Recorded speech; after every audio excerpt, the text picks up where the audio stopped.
था 90s में, जब आईआईटी कानपुर के हॉल 2, जहां तक आई मे बी रॉन्ग, हॉल, लेकिन था तो कोई ना कोई हॉस्टल ही था, नंबर मुझे एग्जैक्टली याद नहीं है। तो हॉल 2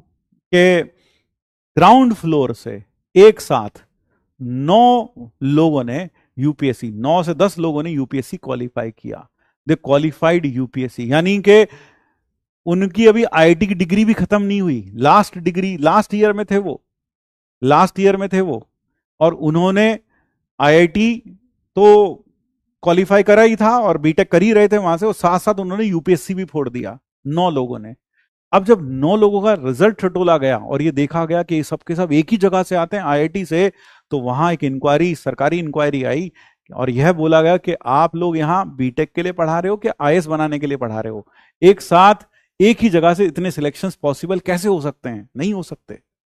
फिर जब उन बच्चों से पूछा गया कि यार तुम सब, ये मतलब 9 के 9 लोग एक साथ सिलेक्ट हो गए, एक ही हॉस्टल, एक ही फ्लोर से, सब के सब 9 के 9 सिलेक्ट हो गए, तुम ऐसा क्या किया तुमने?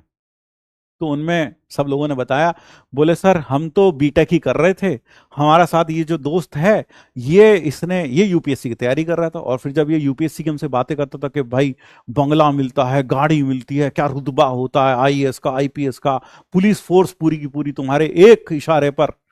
होती है, तो सर जब हमने इसकी बातें सुनी तो सर हमें भी लगा हमें भी यूपीएससी की तैयारी करनी चाहिए, तो हमने भी यूपीएससी की तैयारी शुरू कर दी। और जब हमने यूपीएससी की तैयारी शुरू की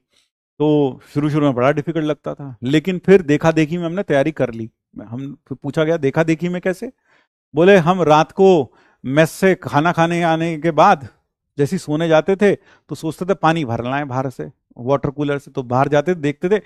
ये इस वाले दोस्त के कमरे की लाइट जल रही है, ये साला अभी भी पढ़ रहा है, हमें लगता था ये पढ़ रहा है, ये निकल जाएगा, हम पीछे रह जाएंगे, तो सर मैं भी अपने कमरे में जाकर पढ़ना शुरू कर देता था। फिर कोई तीसरा निकलता था, वो देखता था अबे साले 2 कमरे की लाइट जल रही है, यानी ये दोनों अभी भी पढ़ रहे हैं, मैंने नहीं पढ़ाई की तो मैं पीछे रह जाऊंगा, मैं नहीं निकल पाऊंगा, तो सर ये भी बैठ के पढ़ने तक शुरू हो जाता, 3 लोग पढ़ना शुरू हो जाते। फिर चौथा निकलता था कहीं, रात में देखता था 3 कमरों की लाइट जल रही है, तो सर ऐसा देखा देखी में सारे के सारे लोग आपस में एक दूसरे को देखकर इंस्पायर होते थे और सबने मिलकर इसी तरह से तैयारी की, and all of them qualified UPSC. आपको पता है बीच में इस बात के ऊपर भी विवाद हो रहा था कि IITians should be banned from taking UPSC, यानी आईआईटीएन जो एक बार आईआईटी में चला गया उसको यूपीएससी में बैठने ही नहीं दिया जाए, क्योंकि ये लोग जहां भी जाते हैं वहां धूम मचा देते हैं, जहां